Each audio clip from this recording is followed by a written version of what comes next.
All Lutosławski's schooling was here in Warsaw. He attended Warsaw University and he got 2 degrees from the conservatory.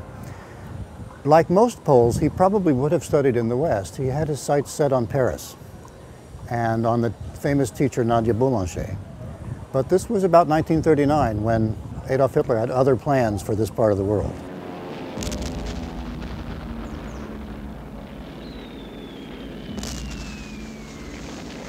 After he graduated from the Warsaw Conservatory, Lutosławski did his mandatory training with the Polish Army. When Germany invaded Poland in September 1939, he was mobilized with his Army radio unit at Kraków. Behind me is the river Vistula that runs right through Warsaw, separating the eastern districts of the city from the historic center. Behind me we can see the old town with its red tile roofs and its steeples.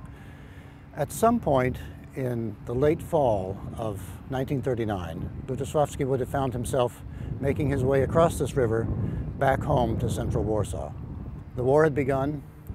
His unit had been captured by the German army fairly quickly. He had escaped fairly quickly also, and then traveled by night over 400 kilometers from eastern Poland back to home in Warsaw.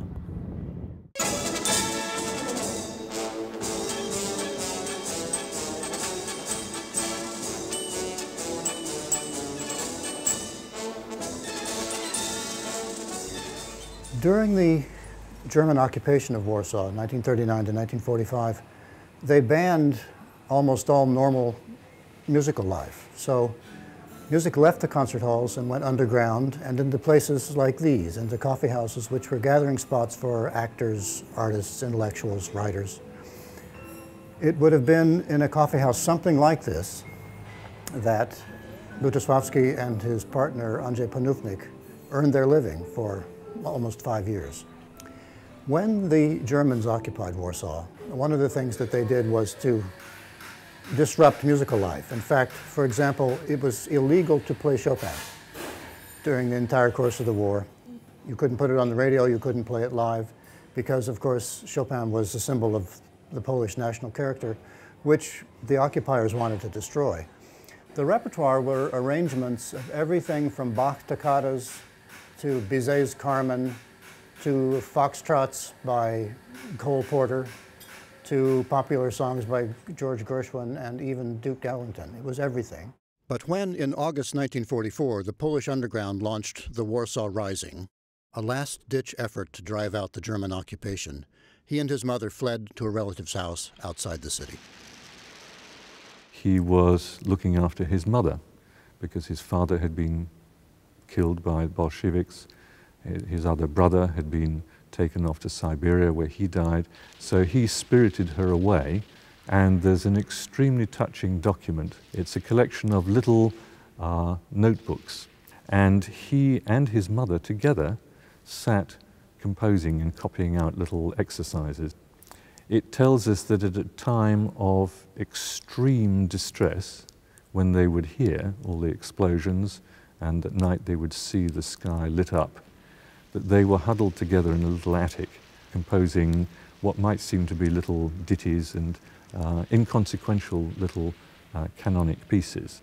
It gives us an insight into how there can be a complete difference between the external appearance of what a composer does and what's going on internally. Now, 1944, when there were uprising of the Polish underground army in Warsaw, you know, it was burnt down together with all my belongings. I just took one suitcase with my manuscripts. It's, this paraphrase of 24th Capriccio of Paganini was made by myself without participation of my partner. So I took it with my composition, but the whole lot that we made together, yes, still remained there. And I didn't expect it to be burned down, but what? It's life. It's life. So yes.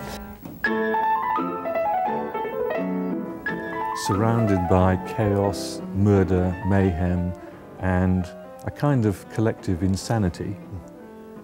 The only way to preserve one's sanity is maybe to retreat into a little private world of order. And I think that is part of the key to his personality, not just at that time during the Second World War, but right through his life. It's a very long story there, but all connected by this peculiar psychological principle that as composers we try to create something special and beautiful and ordered from our private imaginary world, even though the external world says nothing of this.